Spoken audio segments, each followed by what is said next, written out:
जो अभी नई नवेली सरकार है भाजपा की, इसका मतलब उन्होंने जो झूठे वायदे किए थे जनता के बीच में कि हम 450 का सिलेंडर देंगे, नहीं दे पाए। वहाँ पे कांग्रेस पार्टी 12,000 वोटों से जीतती है। ये अपना आपका संकेत है कि इनके जुमलों की झूठ की जो है वो कल ही खुल गई है। के बारे में क्या बोलते हैं, मुख्यमंत्री और स्वास्थ्य मंत्री 2-2 महीने तक संवाद नहीं होता बीच में, सारे डिपार्टमेंट की फाइलें रुक जाती हैं, उस पर कोई चर्चा नहीं होती। इससे बेटर कोई ऑप्शन मिलेगा तो उसी से हम हटा देंगे। नमस्कार, मैं हूं देवेंद्र, आप देख रहे हैं दैनिक सवेरा टीवी। आज भारत के पूर्व प्रधानमंत्री भारत रत्न लाल बहादुर शास्त्री जी की पुण्यतिथि है। कांग्रेस ऑफिस में फिलहाल हम हैं। हरियाणा कांग्रेस के अध्यक्ष उदय भान हमारे साथ हैं। सर, क्या कहेंगे, आज पुण्यतिथि है लाल बहादुर शास्त्री जी की।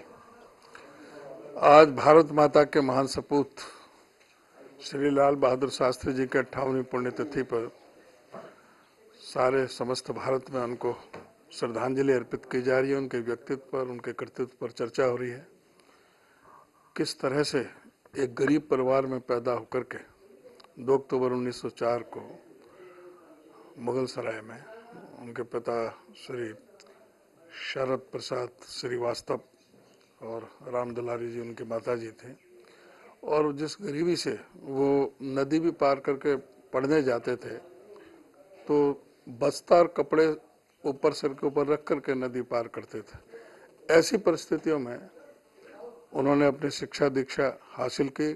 काशी विश्वविद्यालय से उन्होंने शास्त्री की डिग्री ली और राजनीति के जो उन्होंने आयाम स्थापित किए एक रेल मंत्री के रूप में, और जब पंडित जवाहरलाल नेहरू जी का 27 मई 1964 को जब देहावसान हो गया था तो उस समय उनको प्रधानमंत्री की जिम्मेदारी दी। 9 जून 1964 को उन्होंने प्रधानमंत्री की शपथ ली।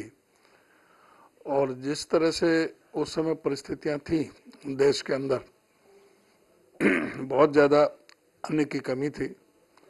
अमेरिका से, ऑस्ट्रेलिया से, जापान से गेहूं मंगाया जाता था, तो उन्होंने आह्वान किया था अन्न बचाने के लिए कि वे हफ्ते में 1 दिन का उपवास करें। उनके आह्वान पर पूरे देश के अंदर 1 दिन का उपवास शुरू हुआ।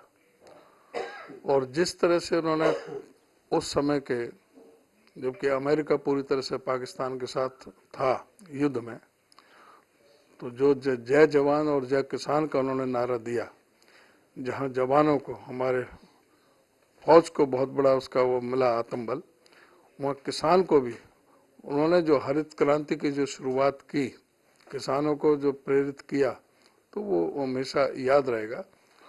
ताशकंद में, उज्बेकिस्तान में है, उनका अचानक हृदय गति रुकने से उनका देहावसान हुआ, लेकिन उनके जो प्रेरणादायी जो नेतृत्व है उनको हमेशा भारतवर्ष याद करता रहेगा। सर, कल बहुत बड़ी मीटिंग आपकी चंडीगढ़ में हुई है। हर घर कांग्रेस का आप मुहिम छेड़ रहे हैं।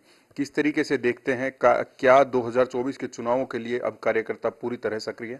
हाँ, पूरी तरह से कांग्रेस पूरी तरह से तैयार है।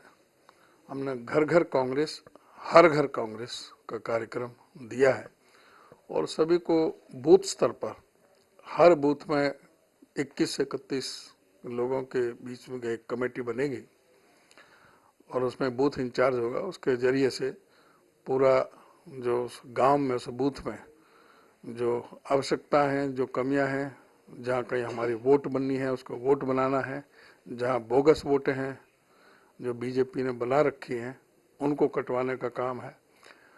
साथ ही जो अपने पार्टी के प्रोग्राम पॉलिसी हैं, जो हमारे दिल्ली ऑफिस से और चंडीगढ़ ऑफिस से जो कंटेंट दिए जाएंगे हमारे नेताओं के और इस भाजपा के जन विरोधी नीतियों के बारे में, उनको जन जन तक पहुंचाने का कार्य होगा।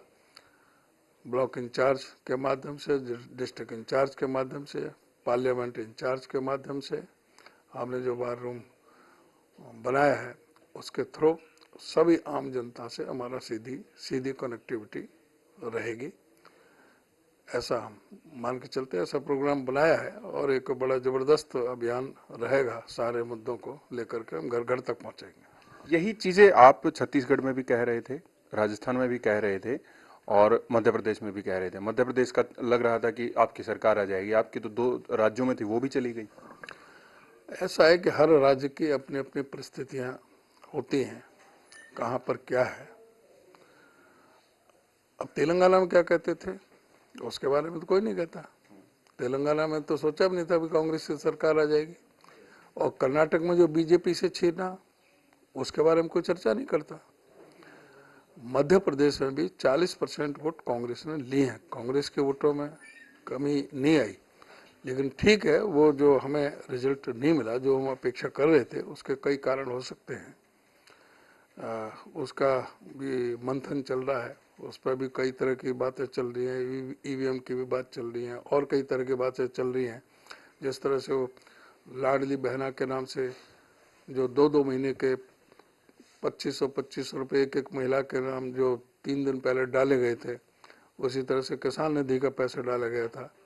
वो तो कैश फॉर वोट का एक तरह से इन्होंने बीजेपी ने जो किया था उसका ही परिणाम हुआ है। लेकिन अभी आपने देखा कि राजस्थान में जो उपचुनाव हुआ अभी 1 महीने पर बाद ही हुआ महीने, और उसमें मंत्री, सिटिंग मंत्री गंगानगर जिले से, कानपुर से सिटिंग मंत्री, जो अभी नई नवेली सरकार है भाजपा की, इसका मतलब उन्होंने जो झूठे वायदे किए थे जनता के बीच में कि हम 450 का सिलेंडर देंगे, नहीं दे पाए। और जो उन्होंने कहा कि भाई जो अशोक गहलोत जी ने जो स्कीम चलाई थी उनके बारे में हम सोचेंगे, उनको हम नहीं कर पाएंगे, तो उसका परिणाम था इनके झूठे वादों की, उनकी पोल खुल गई। छोटी बात नहीं है, बाई इलेक्शन तो सरकार का होता है, और जहाँ नई नवेली सरकार बनी है 1 महीने बाद जहाँ चुनाव हो रहा है उपचुनाव में, वहाँ पे कांग्रेस पार्टी 12,000 वोटों से जीतती है। ये अपना आपका संकेत है कि इनके जुमलों की, झूठ की जो है वो कल ही खुल गई है। तो इसका असर आप लोकसभा चुनाव 4 महीने ही रह गए, अब तो लोकसभा चुनाव में फिर कांग्रेस बाजी मारेगी। और निश्चित तौर से कांग्रेस सरकार बनाएगी केंद्र में, और यहाँ पर चुनाव हुआ विधानसभा में तो विधानसभा में भी। आप इंडिया गठबंधन बना रहे हैं, गठबंधन के लोग तो साथ आ भी नहीं रहे, अलग अलग अपनी अपनी महत्वाकांक्षाएं हैं। इस गठबंधन तरीके से एनडीए को, या जो वर्तमान सरकार है 2 बार की सरकार, 10 साल हो जाएंगे, इसको कैसे चुनौती दे पाएंगे आप, इसको कैसे शिकस्त देंगे? इंडिया गठबंधन पूरी तरह से मजबूत है और सही दिशा में सारा काम चल रहा है। सीट शेयरिंग का काम चल रहा है, बहुत तेज गति से चल रहा है, सारे फैसले लिए जा रहे हैं और बिल्कुल इंडिया गठबंधन बिल्कुल एकजुट है। और भाजपा सरकार की जो झूठ की जो पोल है वो खुल रही है, और ये पूरी तरह से आप देखोगे कि इंडिया गठबंधन के आने वाला जो सरकार है वो इंडिया गठबंधन की बनेगी। आप इंडिया गठबंधन की देश स्तर पर बात कर रहे हैं, पूरे राष्ट्रीय स्तर पर, प्रदेश स्तर की बात करें, यहाँ कांग्रेस भी इकट्ठी नजर नहीं आती है। कल भी जो एसआर के सुरजेवाला, किरण चौधरी और शैलजा जी वो नहीं आए। क्या कांग्रेस कोई व्यक्ति विशेष के वजह से है? हो सकता है उन पर कोई काम हो, कोई सभी नेता आए एक जगह, ये कोई जरूरी है?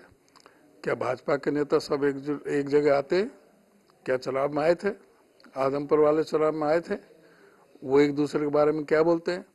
मुख्यमंत्री और स्वास्थ्य मंत्री 2-2 महीने तक संवाद नहीं होता बीच में, सारे डिपार्टमेंट की फाइलें रुक जाती हैं, उस पर कोई चर्चा नहीं होती। अगर कोई नेता, हमारा कोई मीटिंग में कोई कार्यकर्ता नहीं पहुंचा तो उसके बारे में तो प्रश्न चिन्ह उठा रहे हैं, लेकिन यहाँ तो सरकार ही ठप हो गई, डिपार्टमेंट विभाग ही ठप कर दिया 2-2 महीने तक, कोई पूछने वाला नहीं। लेकिन एक चीज ये भी है ना, जब विपक्ष आपके समक्ष कार्यक्रम किया जाता है तो कुमारी शैलजा कहती है हमें इसकी कोई जानकारी ही नहीं।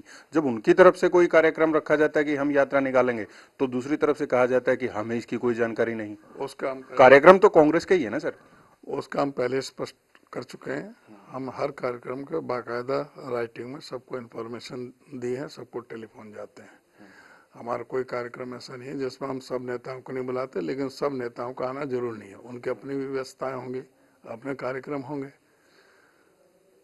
तो उसमें क्या दिक्कत है? काफी वक्त के बाद मैं आपसे बात कर रहा हूं, तो इसलिए मेरा ये सवाल है, हालांकि बहुत पहले भाजपा ने प्रदेश अध्यक्ष अपना बदल दिए थे, नायब सिंह सैनी अब हैं। जिस तरीके से आप लगातार कहते थे, खुलकर बोलते थे मैं दलित का बेटा हूं और दलित की आवाज उठाऊंगा, तो वहां से भी उसी का आप कह सकते हैं कि नतीजा हुआ और नायब सिंह सैनी को प्रदेश अध्यक्ष बना दिया। आपको लगता है कि वो जिस तरीके से बनाया गया है वो सफल हो पाएंगे, या फिर आपको ही इसका बेनिफिट रहेगा? सफल हो पाएंगे या ना हो पाएंगे तो जनता बताएगी। फैसला बीजेपी का है, मैं अध्यक्ष बना हमारी कांग्रेस का फैसला है। और आगे कांग्रेस किसको बनाती है, किसी का कोई परमानेंट पद तो है नहीं। जब पार्टी सोचेगी कि हाँ भाई ये अभी ठीक है, पार्टी के हित में है, तो उससे काम जिम्मेदारी देंगे। जब सोचेंगे इससे बेटर कोई ऑप्शन मिलेगा तो उसी से हम हटा देंगे। ये किसी पे कोई जबरदस्ती तो ये है नहीं कि जो पद पे वो हमेशा ही रहेगा। ऐसी चर्चाएं आ रही थी कि धनखड़ जी और सीएम के बीच में ठीक नहीं चल रहा, इस वजह से उनको बदल दिया गया। इस बात को तो जब आप कह रहे हो चर्चाएं होंगी, कोई कारण तो होगा बदलाव का। और ये बात तो मैंने पहले भी कही थी। जो आप हमारे बारे में तो बात कह रहे थे शैलजा की, लेकिन अब अपने आपके मुंह से ही आ गई कि धनखड़ और मुख्यमंत्री के रिश्ते कैसे थे। हम तो वो बात कहते हैं जो चर्चाएं होती हैं, चाहे भारतीय जनता पार्टी की हो चाहे कांग्रेस की हो, किसी से ना पक्ष ना अपना विपक्ष।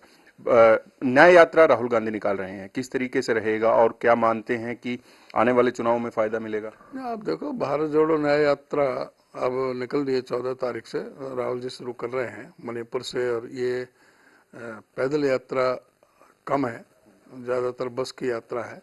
और 6700 किलोमीटर, 6713 किलोमीटर, 66 प्रदेशों में 100 जिसमें पार्लियामेंट्री कॉन्स्टिट्यूंसी कवर होंगे, तो एक बहुत बड़ा है। और उससे पहले जो भारत जोड़ो यात्रा उन्होंने कन्याकुमारी से कश्मीर की, जो अभूतपूर्व जन समर्थन उस यात्रा को मिला, जिस तरह से लाखों लाखों लोग सड़कों पर आए, सीधा संवाद हुआ राहुल जी से, लोगों के सभी वर्गों से, सभी संस्थाओं से उनका मिलना हुआ, उनकी समस्याओं को जानने का मिला, किसानों का, मजदूरों का, कोई मैकेनिकों का, ड्राइवरों का, सभी मुद्दों पर उन्होंने सब जगह से लोगों से, तो उसका निश्चित तौर से पार्टी को भी लाभ मिलेगा। और पार्टी के नेतृत्व को समस्याओं से जानकारी मिली कि ये समस्या है, जब सरकार में आएंगे तो उनका समाधान करेंगे। मेरा आखिरी सवाल है, हालांकि फिर आप कहेंगे कि गुटबाजी की बात करते हैं, लेकिन फिर भी कुमारी शैलजा को कहा जाता है कुमारी शैलजा मुख्यमंत्री बनेंगी, भूपेंद्र सिंह हुड्डा अलग से मुख्यमंत्री बनेंगे। जो ये इस तरीके की बात कही जाती है, समर्थक अपने अपने नेता को मुख्यमंत्री बनाना चाहते हैं, इससे पार्टी को फायदा मिलेगा या नुकसान होगा? इसका सीधा स्पष्ट संकेत है कि सरकार कांग्रेस की बनने जा रही है। मुख्यमंत्री कौन बनेगा उस समय हो जाएगा। चलिए, बहुत बहुत शुक्रिया। हरियाणा कांग्रेस के अध्यक्ष उदय भान मेरे साथ थे, कई मुद्दों पर उनके साथ बात की। मैं हूं देवेंद्र, कैमरा के पीछे मेरे सहयोगी जसविंदर शर्मा। नमस्कार।